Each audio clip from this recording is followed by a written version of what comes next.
An organization in Huntsville didn't let today's rain stop them from serving and providing for the community. The Food Bank of North Alabama says its mission is to feed the hungry, and they did just that. Just to give you an overview, we are 4 weeks into the government shutdown.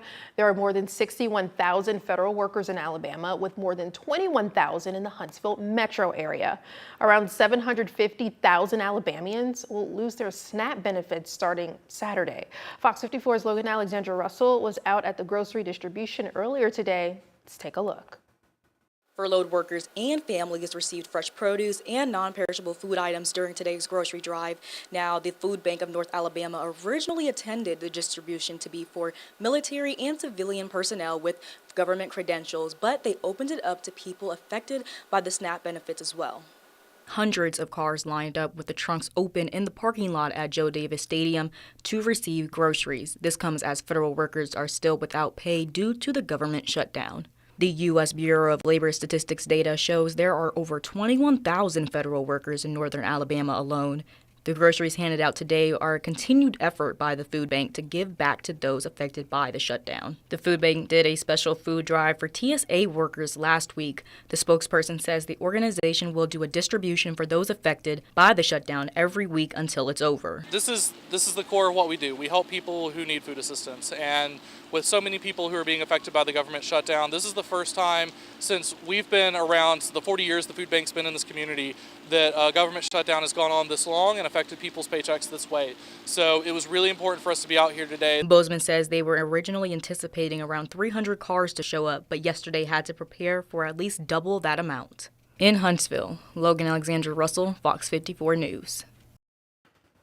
Yes, and we've learned if you need assistance, Bozeman says that you can go to the website, which is the foodbanknorthal.org, right? Right, correct, yes. And there you can find additional resources because there's a lot of people who need help. There's, as we mentioned, thousands of people who work for the federal government here in the Tennessee Valley, and there's a great need. Exactly, and they said that you can go online and also find the link to donate. As well, they said that every dollar you donate feeds 5 people.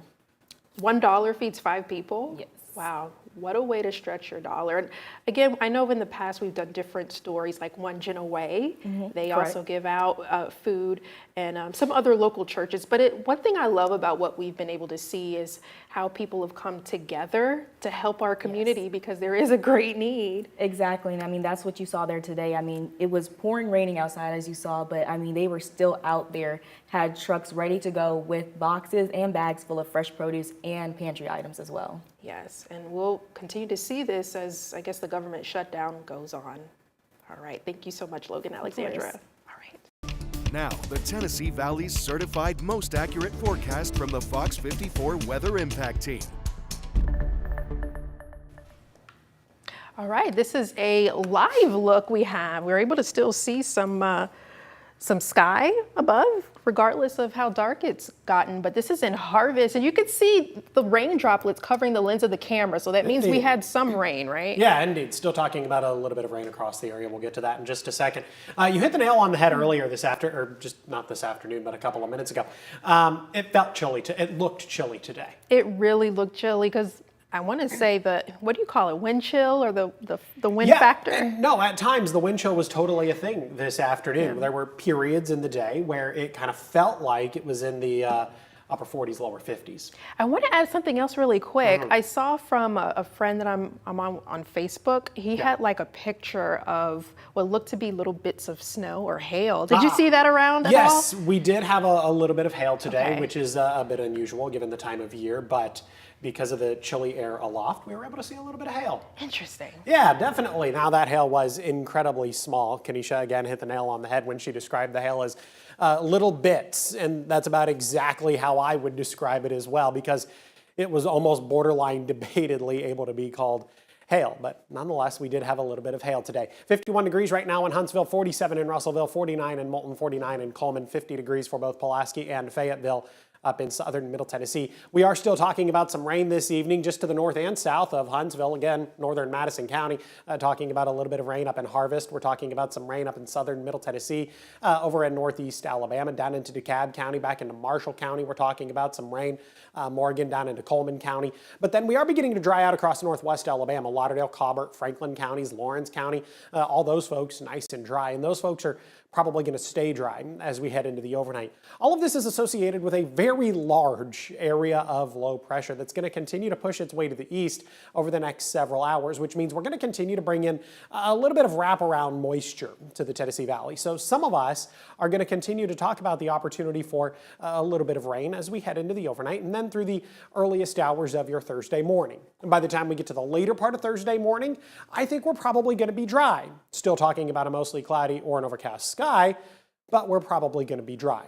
As we head into the afternoon, some of that cloud cover begins to break up a little bit, and we actually get to enjoy a little bit of sunshine.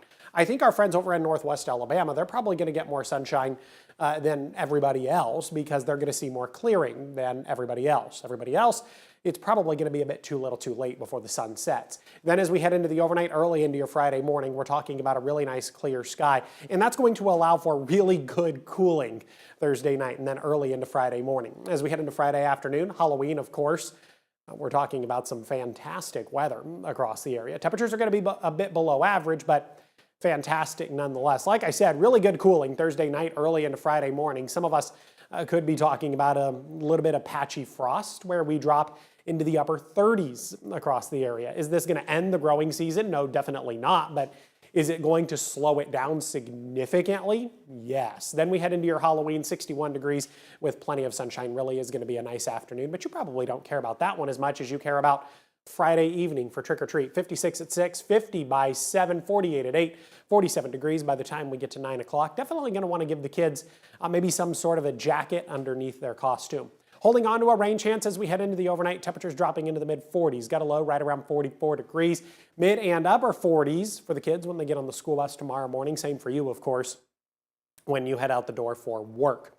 Have a good look at the next 7 days. 56, that's all the better we're going to do on Thursday. Back into the lower 60s Friday, Saturday. 60 degrees on Sunday. Don't forget, daylight saving time comes to an end this weekend.